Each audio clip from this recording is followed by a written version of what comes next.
வணக்கம். உயர்ந்தவர்கள்ங்கிற கதையோட தொடர்ச்சியை இப்போ படிக்கலான் இருக்கேன். கதைக்கு போகலாமா? குருமூர்த்தி அலுவலகத்திலிருந்து வீடு திரும்பும்போது அநேகமாய் கமலா அவனுக்காக காத்திருப்பவள் போல வாசக்கதவை திறந்து வைத்துக்கொண்டு முன் அறையிலேயே இருப்பாள். களைத்து வரும் தம்பிக்கு சூடாய் காப்பி கலந்து தரவென பால், டிகாக்ஷன், பசிக்கு பலகாரம் முதலியவற்றை தயாராய் கூட வைத்திருப்பாள். நாள் பூராவும் அலுவலகத்தில் உழைப்பது பத்தாது என்று 5 நிமிஷம் அக்கடா என்று உட்காரக்கூட செய்யாமல் காப்பியை குடித்துவிட்டு வக்கீலிடம் பகுதி நேர குமாஸ்தாவாக வேலை பார்த்து அக்கா அவள் குழந்தைகளை நல்ல விதமாய் பேணி காக்க வேண்டும் என்கிற ஒரே வைராகியத்துடன் செயல்படுவனுக்காக இது கூட செய்யாவிட்டால் எப்படி என்கிற மாதிரி அவனின் வரவுக்காக வழிமேல் விழி வைத்து காத்திருப்பாள். ஆனால் இன்றைக்கு அப்படி இல்லை. தட்டி முழுசாய் 1 நிமிஷம் ஆன பிறகு வந்து கதவை திறந்தவள் முகத்தில் கவலை கோடு வரைந்திருப்பதை குருமூர்த்தியால் தெளிவாய் புரிந்து கொள்ள முடிந்தது. கையில் இருந்த பையை மேஜை மேல் வைக்காமல், என்னக்கா என்றான் நெற்றியில் சுருக்கம் விழ. ஐயோ தம்பி, என்னன்னே புரியல. மத்தியானத்துலேருந்து திடும்னுட்டு பானுவுக்கு காய்ச்சல் அதிகமாயிட்டுதுப்பா. நானும் கை வைத்தியமாக என்னென்னமோ செஞ்சு பார்த்துட்டேன். ஒன்றுத்துக்கும் பலன் இல்லை. சளி அடைச்சிக்கிட்டு மூச்சே எப்படியோ விடுறாப்பா. தனியாக இருக்கேனா? அவள் பேசிக்கொண்டிருக்கையிலேயே குருமூர்த்தி செருப்பை கழற்றி போட்டுவிட்டு அவசரமாக உள்ளே ஓடினான். நினைவே இல்லாத மாதிரி பெஞ்சில் சுருண்டு படுத்திருந்தாள் பானு. ஜலதோஷம் முற்றி போய் மூக்கு முழுவதுமாக அடைத்து விட்டிருந்தது. வாய் திறந்து மூச்சு விடும்போதெல்லாம் கொர் கொர் என்று குரட்டை மாதிரி ஒலி கேட்டது. என்னக்கா இது, இவ்வளோ அனலா அடிக்குது? கிட்ட வந்து சும்மா நின்றுட்டு இருக்கும்போதே ஏன் கை வைத்தியம் செய்யணும்? டாக்டர்கிட்ட எடுத்துகிட்டு போயிருக்க கூடாதா? பக்கத்து தெருவில் அவர் வீடு தான் உனக்கு தெரியுமே. இயலாமையோடு கமலா தலையை குனிந்து கொண்டாள். வீடு தெரியும் தான், ஆனால் நான் எப்படிப்பா போகிறது? அத்தான் போய் இன்னும் 1 வருஷம் முடியல. குழந்தையின் உடல்நிலையும் கணவனின் நினைவுமாக சேர்ந்து அவள் கண்களில் குளம் கட்டியதை பார்க்க முடிந்தாலும் அவளை தேற்ற நேரமில்லாமல் பானுவை தூக்கி தோள் மீது சாய்த்து கொண்டான் குருமூர்த்தி. புடவை தலைப்பால் கண்ணை துடைத்து கொண்ட கமலா ஏதோ நினைவுக்கு வந்த மாதிரி அவனை தடுத்தாள். இருப்பா, இப்போ தானே வந்த. ஒரு வாய் காப்பி குடிச்சிட்டு டாக்டர்கிட்ட போயே. 2 நிமிஷத்துல என்ன ஆகிட போகுது? வேணாக்கா, இன்னைக்கு கொஞ்சம் வேலை அதிகமாக இருந்ததுனால காப்பி வாங்கிட்டு வர சொல்லி அங்கேயே சாப்பிட்டுட்டேன். நாடியாச்சு. டாக்டர் கிளினிக்கில் ரொம்ப கூட்டம் வரத்துக்கு முன்னால் போயிட்டு வந்துடுறேன். பேசியவன் 1 நிமிஷம் நிறுத்தி, அப்பா எங்கே போனாரு என்றான். அப்பா காலையிலேயே ரவியை கூட்டிகிட்டு மாலதி வீட்டுக்கு போயிட்டாரு. கல்யாணத்துக்கு 4 நாள் தான் இருக்குது. போய் அவங்களுக்கு நம்மாலான ஒத்தாசையை செஞ்சுட்டு வாங்கன்னு நீ தானே போக சொல்லியிருந்த. ஆமாம் ஆமாம், மறந்துட்டேன். சரி, நீ கதவை தாப்பா போட்டுக்க, நான் டாக்டரை பார்த்துட்டு வந்துடுறேன். தோளில் பானுவை போட்டுக்கொண்டு தெரு முனைக்கு வருவதற்குள் முதுகு வலிக்க ஆரம்பித்தது. சின்ன குழந்தையாக இருந்தால் வலியே தெரிவதில்லை. இவள் 3 வயசு பெண். அதிலும் நல்ல ஊட்டமான உருவம், தகப்பனை போல. கிளினிக்கை அடைவதற்குள் தோள்பட்டை விட்டு போயிற்று சுத்தமாய். நல்ல வேளையாய் கிளினிக்கில் அத்தனை கூட்டம் இருக்கவில்லை. வாங்க சார், உட்காருங்க. உள்ளார பேஷண்ட் இருக்காங்க. வந்ததும் நீங்கள் போங்க. பாப்பா உடம்புக்கு என்ன, காய்ச்சலா என்று பேசியபடி வரவேற்றார் கம்பவுண்டர். பானுவை மடிமேல் இருத்தியவாறு குருமூர்த்தி பிரம்பு நாற்காலியில் உட்கார்ந்தான். இவனை தவிர இன்னும் 2 பெரியவர்கள் ஓரத்து நாற்காலிகளில் அமர்ந்திருந்தனர். பார்த்தால் உடம்புக்கு முடியாதவர்களாக தோன்றவில்லை. டாக்டரின் நண்பர்களோ? அதான் கம்பவுண்டர் அடுத்து நீங்கள் உள்ளே போங்கள் என்றாரோ. சுவரில் பெரிய பெரிய தேதி போட்ட கேலண்டர் ஒன்று. இந்த பக்கமாய் டாக்டர் இருக்கிறார், சத்தம் போடாதீர்கள் என்று உதட்டில் விரல் வைத்து அழகாய் மிரட்டும் நர்ஸின் படம். போங்க சார். கம்பவுண்டர் குரல் கொடுக்க குழந்தையுடன் எழுந்து உள்ளறைக்கு சென்றான். குழந்தையை பரிசோதித்து முடித்து டாக்டர் எழுதி கொடுத்த சீட்டை வெளியில் எடுத்து வந்து கம்பவுண்டரிடம் கொடுத்துவிட்டு நின்றான். நோயாளிகள் உட்காருவதற்காக போடப்பட்டிருந்த பெஞ்சில் பானுவை படுக்க வைத்துவிட்டு நிமிர்ந்தபோது மருந்து தயாராவதற்குள் வெளியே போய் ஒரு ரிக்ஷாவை அழைத்து வந்தால் என்ன என்று தோன்றியது. 2 தெருதான் என்றாலும் மறுபடி இவளை தூக்கி கொண்டு நடக்க முடியுமா என்று யோசனை உண்டாயிற்று. ஆனால் ரிக்ஷா கூட்டி வந்தும் பிரயோஜனமில்லை. குழந்தையை மட்டும் அதில் தனியாக படுக்க வைக்க முடியாது. தான் ஏறி உட்கார்ந்து கொண்டு மடியில் பானுவை வைத்துக் கொள்ளலாம் என்றால் கை ரிக்ஷாக்களில் ஏறுவதில்லை என்று வைராகியமாய் இருப்பதால் அதுவும் முடியாது.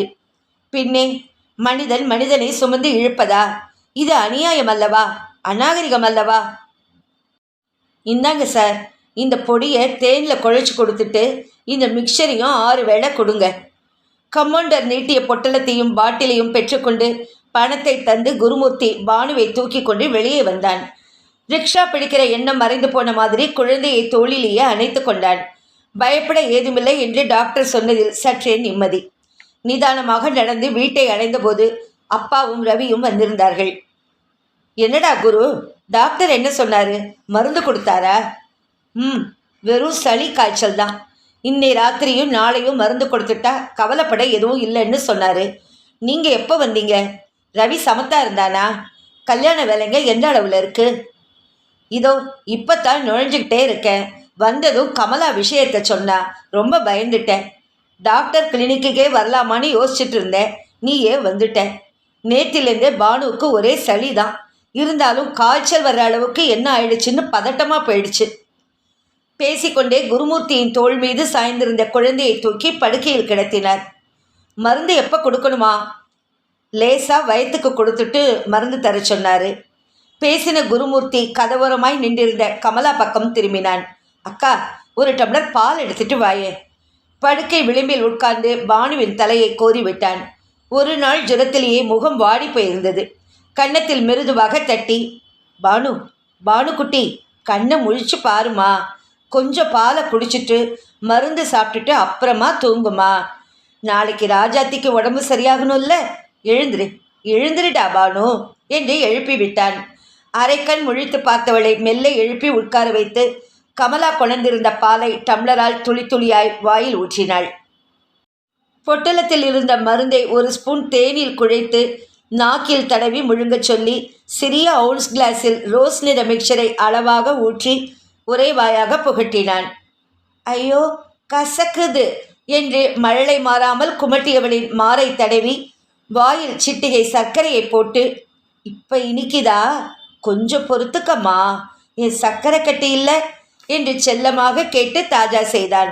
பின் மறுபடி அவளை படுக்க வைத்து, தூங்கு ராஜாத்தி, 2 நாளில் உடம்பு நல்லா ஆனா தானே மாலதி அக்கா கல்யாணத்துக்கு போக முடியும். சமத்து பானு, தூங்குமா என தட்டி இதமாக பேசினான். 5 நிமிஷத்தில் பானு உறங்கி போனாள். கமலாவின் முகத்தில் கவலை மறைந்து லேசான சிரிப்பு கூட எட்டி பார்த்தது. தம்பி, நீ கொடுத்த கொண்டு இவன் டபக்குன்னு மருந்த குடிச்சிட்டா. இல்லாட்டி பெருசாக ரகளை செஞ்சு ஊரை கூட்டியிருப்பாய் இந்நேரம். சரி, வரீங்களா எல்லாரும்? சாப்பாடு எடுத்து வைக்கிறேன். அவள் வார்த்தையை ஏற்றுக்கொள்கிற மாதிரி குருமூர்த்தி புன்னகை செய்து கொண்டே உள்ளே போனான். நேரம் ஆகிவிட்டது. இதற்கு மேல் வக்கீல் வீட்டுக்கு போவது கஷ்டம். நாளைக்கு கொஞ்சம் முன்னதாக சென்று சீனியரிடம் ஏன் இன்று வரவில்லை என்பதை விளக்கி மன்னிப்பு கேட்க வேண்டும். சீனியர் நல்ல மனிதர், எடுத்து சொன்னால் கட்டாயம் புரிந்து கொள்வார். சிந்தனை செய்தவாறு குருமூர்த்தி அலுவலக உடையை களைந்து வேட்டியை சுற்றி கொண்டு மேலே துண்டை போர்த்தி கொண்டான். பின்கட்டுக்கு போய் காக்காய் குளியலை குளித்துவிட்டு சமையல் அறைக்குள் நுழைந்தான். வரிசையாய் தட்டுக்கள் போடப்பட்டு வெங்கடாஜலமும் ரவியும் ஏற்கனவே அமர்ந்திருந்தார்கள். ரவிக்கு பக்கத்தில் குருமூர்த்தி உட்கார்ந்தான். ரவியின் தலைமுடியை செல்லமாக பற்றி உலுக்கினான். என்னடா தாத்தா கூட எங்கெல்லாம் போன? அவரை படுத்தாம சமத்தா இருந்தியா? ரவியின் கண்கள் பிரகாசமாயின. இருந்தேனே, மாலதி அக்கா கூடத்தான் எப்பவும் இருந்தேன். அந்த அக்காவுக்கு புதுசு புதுசாக புடவையெல்லாம் வாங்கியிருக்காங்க. நிறைய பலகாரம் எல்லாம் செஞ்சுருக்காங்க. எனக்கு கூட கொடுத்தாங்களே. எல்லாருக்கும் பரிமாறிவிட்டு எதிரிலேயே உட்கார்ந்த கமலா என்று பெரிய பெருமூச்சாக விட்டு முனகினாள். அவள் ஆதங்கம் புரிந்த மாதிரி வெங்கடாஜலம் ஒருமுறை நிமிர்ந்து பார்த்துவிட்டு மீண்டும் சாப்பிடுவதை தொடர்ந்தார். எல்லாம் நல்லபடியாக இருந்திருந்தா நம்ம வீடும் தான் இத்தனை நேரத்துக்கு கல்யாண களை கட்டி ஜேன்னு இருந்திருக்கும். எங்க எல்லாம் என் துரதிருஷ்டம். வேற யாரை குத்த சொல்கிறது? யார் யாருக்கு என்ன கொடுப்பினையோ அதானே நடக்கும். குறிப்பிட்டு எவரிடமும் இல்லாமல் கமலா பொதுப்படையாய் புலம்பினாள். ஒரு கணம் சாப்பிடுவதை நிறுத்திவிட்டு குருமூர்த்தி அவளை உன்னிப்பாய் பார்த்தான். பின் மெல்ல கேட்டான், ஏங்கா, மாலதிக்கு கல்யாணம் ஆறுதல உனக்கு என்ன வருத்தம்? எனக்கு என்னப்பா வருத்தம்? அந்த பொண்ணு இந்த வீட்டுக்கு வரலேன்னு தான் வருத்தம். அன்னைக்கு அவங்க அப்பா கூட நம்ம வீட்டுக்கு வந்திருந்தாளே, அப்போ பிடிச்சு எனக்கு மனசு தாங்கவே இல்லை. மகாலட்சுமி ஆட்டோ என்ன குணம், எத்தனை அடக்கமான பொண்ணு. அந்த பொண்ணை வேணான்னு சொல்ல உனக்கு எப்படிப்பா மனசு வந்துச்சு? வேணான்னு இல்லைக்கா. சரி சரி, புதுசாக என்ன சொல்ல போகிற? வேணான்னு நான் சொல்லலை. எனக்கு இப்போ கல்யாணம் செஞ்சுக்க விருப்பம் இல்லைன்னு திரும்ப திரும்ப அதே பாட்டு தானே. நான் ஒரு துக்கிரி. உன்கிட்ட இதை பற்றி எல்லாம் பேசக்கூட எனக்கு யோகியதையே கிடையாது. அன்னைக்கு மட்டும் உன் கூட பொண்ணு பார்க்க நானும் அத்தானும் இங்கே வந்திருந்தா அந்த விபத்தே நடந்திருக்காது. என்னமோ என் தலையெழுத்து வாரி கொடுத்துட்டு நிற்கிறதோட இப்போ உன் சந்தோஷத்துக்கும் யமன் ஆயிட்டேன். பட்டென்று தலையில் அடித்துக்கொண்டு அவள் விசிக்க முற்பட குருமூர்த்தி தாடியை இறுக்கி தனக்குள் கொப்பளித்த வேதனையை உள்ளுக்குள் தள்ளினான். என்னக்கா என்னக்கா இது? பழசை பற்றி பேசவே பேசாதையே. கடவுள் எழுதினதை யாரால மாற்ற முடியும்? இப்போ தானே நீயே சொன்ன, யார் யாருக்கு எது கொடுப்பனையோ அதான் நடக்கும்னு. அந்த பொன் மனைவியா வரணும்னு எனக்கு கொடுப்பனை இல்லை, இதான் உண்மை. அதை மறந்துட்டு வீணா உன்னை ஏன்கா நொந்துக்கிற?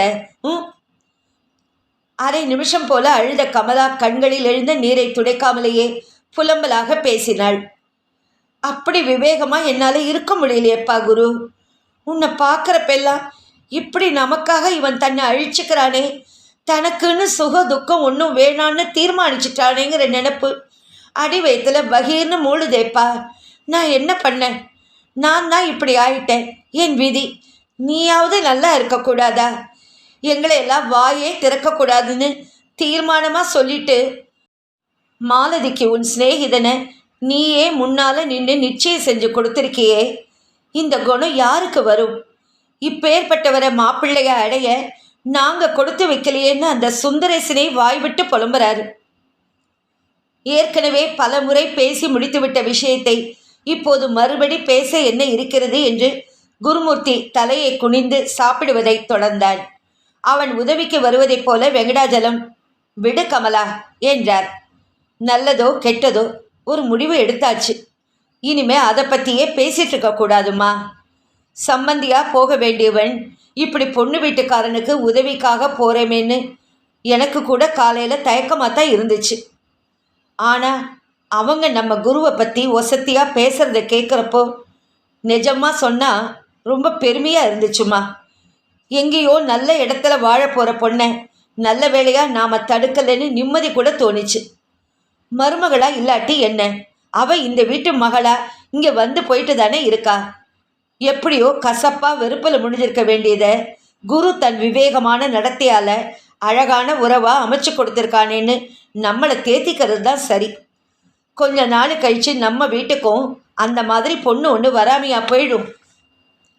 கமலா பாத்திரங்களோடு உள்ளே போய்விட்டாள். சாப்பிடுவதை மறந்து குருமூர்த்தி அப்படியே அமர்ந்திருந்தான். அப்பாவின் பேச்சில் ஒரு நெகிழ்வு உண்டாக ஏனோ மனசு உணர்ச்சி வசப்பட்டு போய் கண்களை லேசாய் கலக்கியது. சுதாரித்து கொண்டவன் எழுந்து கை கழுவ போனான். கூடத்தில் பானுவின் படுக்கைக்கு பக்கத்திலேயே பாயை விரித்து படுத்தான். நீ ஏன் தம்பி இங்கே படுத்துட்ட? அறைக்குள்ளே போய் தூங்குப்பா. மருந்தெல்லாம் இவளுக்கு நானே கொடுத்துடுறேன். வேணாக்கா, நீ கை குழந்தைய கவனி. அடிக்கடி மருந்து கொடுக்க எந்திரிச்சா அப்புறம் குழந்தையும் முழிச்சுக்கிட்டு அழத் தொடங்கிடுவான். நீ உள்ள அறையில் படு. ரவி அப்பா கூட தூங்கட்டும். நான் இங்கே இருந்து பானுவை கவனிச்சு. அவன் பேசி முடிக்கும் முன் உறங்கி கொண்டிருந்த பானு தடக்கென்று புரண்டாள். அடுக்கடுக்காய் இருமல் வெளிப்பட சினிங்கி அழ முற்பட்டாள். படுத்திருந்தவளை எழுப்பி சாய்த்து உட்கார வைத்து நெஞ்சை நீவி விடுவதற்குள் இருமல் குத்தி பிடுங்கியதில் தொண்டையில் சளி அடைத்து கொலகொலவென்று வாந்தி எடுத்தாள். நெஞ்சில் இருந்த கபம் முழுக்க வாந்தியில் வெளியாகி நிம்மதியாய் மூச்சு விட முடிந்தாலும் தொண்டை எரியுது என்று அழ ஆரம்பித்தாள். அவள் வாயையும் கழுத்து மார்பையும் கமலா ஈரத்துணியால் துடைத்து விடுகையில் வாந்தியால் நனைந்துவிட்ட ஜமக்காலத்தை சுருட்டி எடுத்துக்கொண்டு கொல்லைப்புறம் போனான் குருமூர்த்தி. கிணற்றில் 2 வாளி நீர் இறைத்து ஜமக்காலத்தை நன்றாக அலசி பிழிந்து கொடியில் காயப்போட்டான். மர பீரோவிலிருந்து வேறு ஒரு துணியை எடுத்து படுக்கையில் விரித்து நல்ல வார்த்தை சொல்லி சமாதானப்படுத்தி பானுவை மறுபடி படுக்க வைத்தான். அவள் தூங்கியதும் விளக்கை அணைத்து பக்கத்திலேயே படுத்தான். கவனமாக அடிக்கடி எழுந்து நேர பிரகாரம் மருந்து கொடுத்து ஜுரம் குறைந்து வேர்க்க துவங்கிய போது விசிறியால் விசிறிவிட்டான். காலையில் எழுந்திருக்கும் போது பானுவின் காய்ச்சல் நன்றாக குறைந்து முகம் தெளிவடைந்திருந்தது. மறுநாளைக்குள் ஜுரம் வந்ததற்கான அடையாளம் கூட இல்லாமல் முற்றிலுமாக மறைந்து போயிற்று.